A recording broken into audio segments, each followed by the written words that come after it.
एक बार की बात है, एक शहर सोहना में राजेश का ट्रांसफर होता है। राजेश अपने घर जाता है और अपनी पत्नी शोभा और माँ आरती से बोलता है। अरे माँ, मेरा ट्रांसफर फिर से हो गया है और इस बार हमें सोहना जाना है।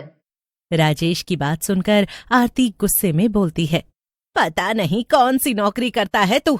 जब देखो यहाँ वहाँ पोस्टिंग होती रहती है, कभी एक जगह टिकेगा या नहीं।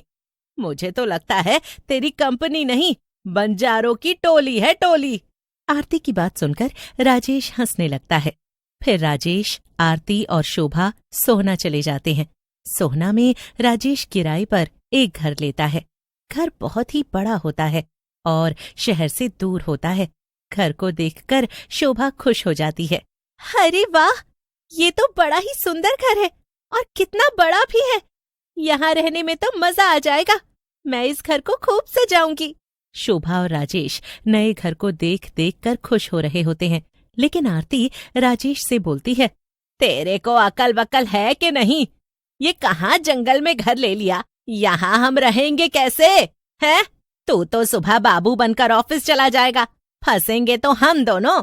अरे माँ, तुम गुस्सा मत हो, कुछ न कुछ हो ही जाएगा, तुम चिंता मत करो। अरे घर भी तो देखो कितना बड़ा और सुंदर है। हाँ, बहू, तू हर बार इसे बचा लेती है। फिर आरती वहां से चली जाती है। कुछ दिन बीत जाते हैं। शोभा और आरती एक दिन बैठे बैठे बातें कर रहे होते हैं। माँ, आप ठीक ही कह रही थी, थोड़ी परेशानी तो है यहाँ। देखो ना, कब से एक नौकरानी भी नहीं मिल पा रही है हमें, और रात में भी यहाँ डर लगता है। बहुत ही सुनसान है ये इलाका। देखा, तुम दोनों मियाँ बीवी मेरी बात तो समझते ही नहीं हो। अरे मैंने धूप में बाल थोड़ी सफेद किए हैं। अरे इस सुनसान इलाके में कौन सी नौकरानी काम करने आएगी? उसी समय घर की घंटी बजती है। शोभा जाकर दरवाजा खोलती है तो सामने एक औरत खड़ी होती है।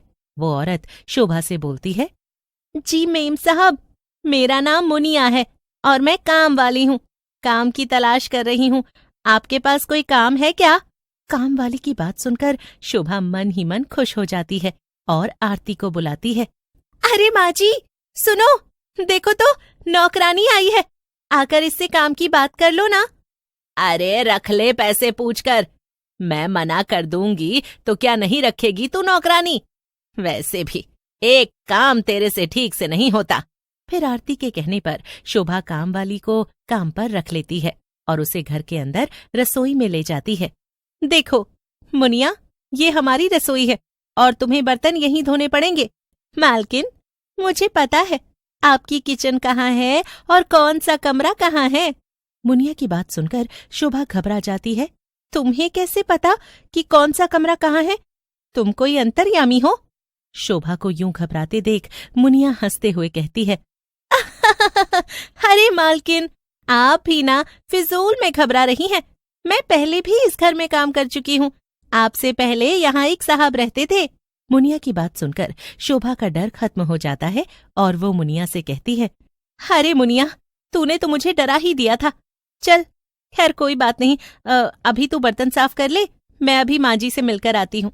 ऐसा कहकर शोभा वहां से आरती के पास चली जाती है। शोभा को देखकर आरती गुस्से में बोलती है, तुम्हारी इसी लापरवाही के कारण तुम्हें डांट पड़ती है। तुम यहाँ क्यों आई? पता है ना, काम वाली नई है, कहीं कुछ चुरा लिया तो? चलो अभी उसके पास जाओ और काम करवा कर ही वहां से हटना। आरती की बात सुनकर शोभा वहां से चली जाती है, लेकिन उसे बहुत ही गुस्सा आ रहा होता है। ये बुढ़िया ना, मन तो करता है इसका गला दबा दूं। मेरे हर काम में इसे गलती के सिवाय कुछ नहीं दिखता। जितनी मर्जी सेवा कर लो इनकी, लेकिन बहुएं तो हमेशा ही खराब होती हैं। शोभा गुस्से में कामवाली के पास पहुंचती है। कामवाली शोभा को देखकर बोलती है, मालकिन, आपके बर्तन कर दिए हैं, बस आप थोड़ी देर और रुक जाओ, मैं सफाई भी कर देती हूँ।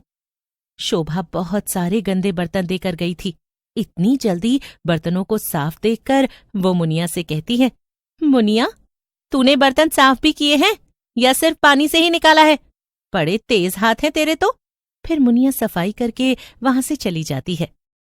रात में आरती अपने कमरे में सो रही होती है तभी उसे अपने बेड के नीचे से किसी के रोने की आवाज आती है, जिससे आरती जग जाती है। हैं? ये कैसी आवाज है और मेरे बेड के नीचे से क्यों आ रही है?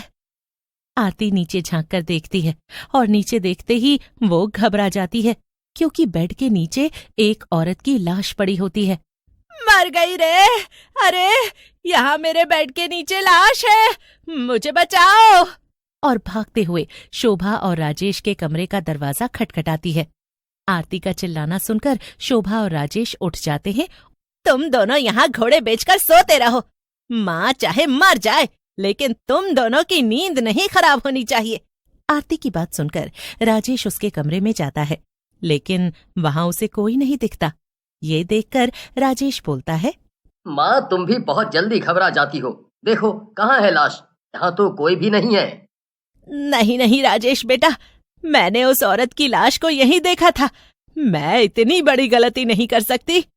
आरती को घबराया हुआ देखकर राजेश आरती को अपने ही कमरे में सुला लेता है। फिर कुछ दिनों तक सब कुछ शांत रहता है और आरती भी सब भूल जाती है। फिर एक दिन जब मुनिया काम कर रही होती है तो आरती मुनिया से कहती है, हरी मुनिया, तुम्हें सूप बनाना आता है क्या?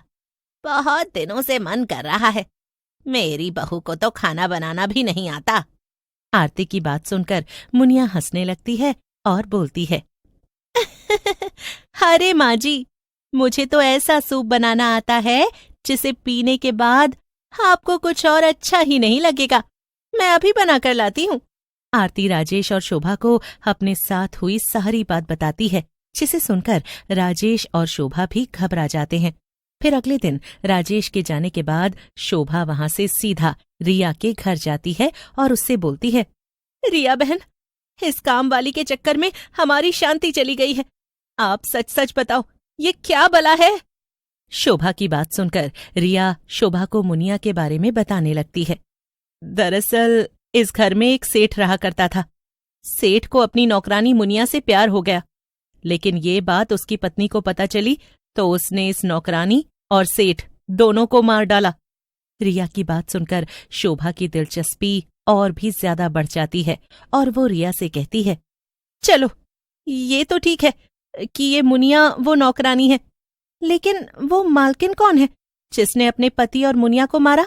आपने मुझे उसके बारे में नहीं बताया। वो मालकिन मैं हूं। मैंने अपने पति और उस दुष्ट नौकरानी को मारने के बाद आत्महत्या कर ली। ऐसा कहकर रिया अपने चुड़ैल वाले रूप में आ जाती है। उसे चुड़ैल के रूप में देखकर शोभा घबरा जाती है और घर से भागने लगती है, लेकिन शोभा ज्यादा दूर नहीं जा पाती।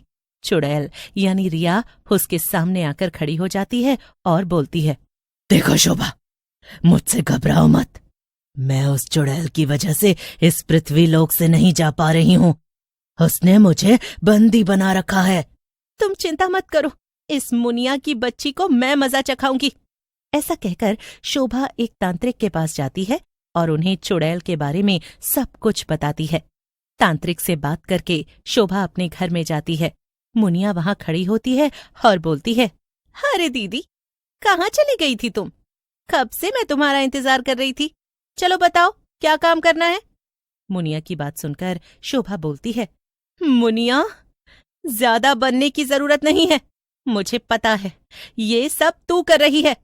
शोभा की बात सुनकर मुनिया चुड़ैल के रूप में आ जाती है और बोलती है, अब तुझे पता है कि मैं कौन हूँ, तो तुझे ये भी पता होगा कि चुड़ैलें क्या करती हैं। अब तुझे भी मरना होगा। तू मुझे छू भी नहीं सकती, समझी? क्योंकि बजरंग बली मेरे साथ है। ऐसा कहकर शोभा हनुमान चालीसा का पाठ करने लगती है और सिंदूर को चुड़ैल के ऊपर फेंक देती है। लेकिन जैसे ही हनुमान चालीसा का पाठ खत्म होता है, चुड़ैल जलकर भस्म हो जाती है और रिया भी चुड़ैल के चंगुल से आजाद होकर चली जाती है। आरती भी घर आ जाती है और वो सब खुशी खुशी उस घर में रहने लगते हैं।